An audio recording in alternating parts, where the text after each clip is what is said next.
Brooklyn Nets have mutually agreed to part ways after a disastrous 2-5 start, and basically he's out as the head coach.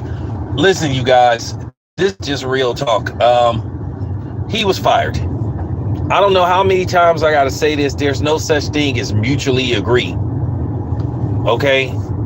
They told him it wasn't working, and he was just like, okay. They basically let him just leave without saying he was actually fired. But he was fired.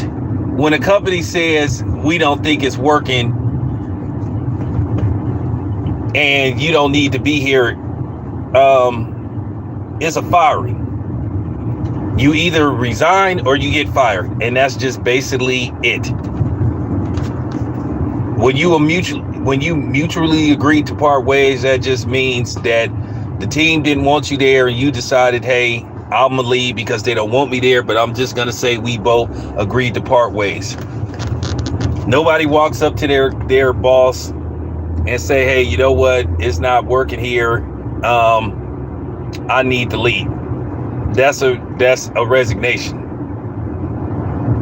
And then the job say, okay, well, we agree. The job calls you to the office and just say, hey, we just don't think it's working. But you just say, okay, I know where this is going, so I'm gonna just, I'll just leave. So you can say that, you didn't fire me. But he was fired. Make no mistakes about that. No such thing as mutually agree. Mutually agree is to, you know what I'm saying? Mutually agree is just another form of being fired.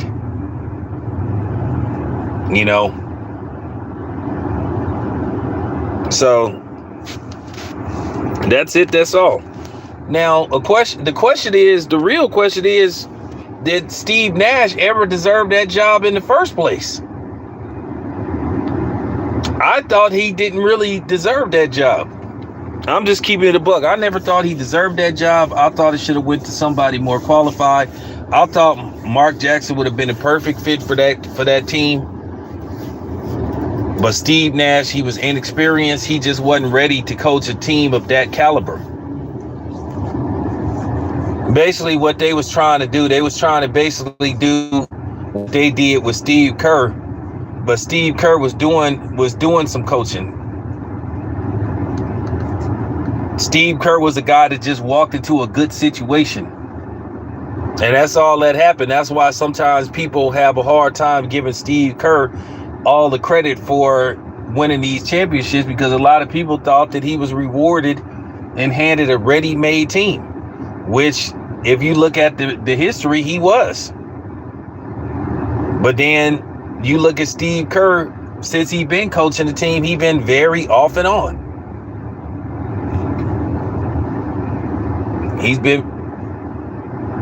So he's been very off and on as a coach. And that's why sometimes people just wonder, like, well, how much long he gonna be there, his tenure.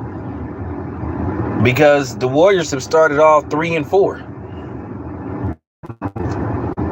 Now, I'm not pushing the panic button, but at the same time, they haven't been looking good. They look terrible on defense. They look confused on defense, and then they play lazy defense. They're very lazy on defense. They give up easy baskets, not rebounding very good, giving up too much distance.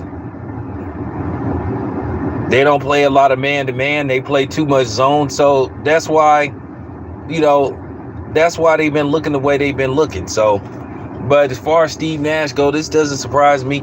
To me, he should have got fired last year because he just wasn't ready for this. Some people ready, some people don't be ready. But that's basically what they tried to do. They tried to put him in the same situation that they put Steve Kerr in, and it just didn't work. And I just think he never had that team. I don't think Kyrie Irving ever respected him as a coach. Well, that was proven. Kyrie Irving never respected him as a coach. And you kind of wondered, did KD ever respect him? So, but that's it. That's all. That's all I want to say. That's unfortunate for him, but you just got to keep it a buck. There was just a question, did he even deserve that job in the first place? I'm going to continue to put Mark Jackson's name out there. Why not Mark Jackson? Give him a try.